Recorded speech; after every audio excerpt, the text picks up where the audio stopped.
అది over night కాదు. అది చరణ్ ఇంట్లో ఎలా కష్టపడేవాడో ప్రతిరోజు నేను విట్నెస్ చేసేవాడిని. నైట్ ఎర్లీ మార్నింగ్ లేచి 5కి లేచి వాడు 6-7 చేసి 9 మీ సెట్‌కి వచ్చిన తర్వాత మళ్ళీ నైట్ నువ్వు 9 కుదులుతావా, 8 కుదులుతావా వచ్చి నీరసంగా వచ్చి కూర్చుని పోయి మళ్ళీ కాస్త సూప్ ఏదో తాగి మళ్ళీ జిమ్‌కెళ్ళిపోయేవాడు. చాలా పైగా కష్టం. అంతా ఆ 70 డేస్ వెజిటేరియన్ మీదే ఉన్నాడు. మాల్లో ఉన్నారు స్వామి. ఉండి ప్రోటీన్ కోసం ఎంత ఇదంటే హై ప్రోటీన్ కావాలి. నాన్ వెజిటేరియన్ తినకూడదు.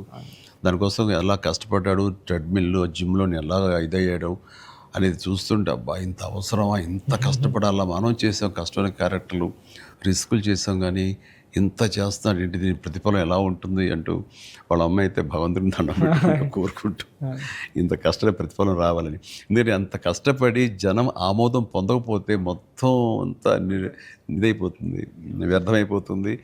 ఇంకా కష్టపడితే ఇంతైనా ప్రతిఫలం అనే ఒక డిసప్పాయింట్మెంట్ వస్తుంది. కానీ ఇప్పుడు ఏంటంటే ఎంత కష్టపడితే అంత ఎప్రిసియేషన్ వస్తుంది అనేది ఈ పెద్ద క్యారెక్టర్ తను కష్టపడినందుకు జనాలు దీన్ని యాక్సెప్ట్ చేసి వెల్కమ్ చేస్తున్నందుకు, నీరాజనలు పలుకుతున్నందుకు హ్యాట్స్ ఆఫ్.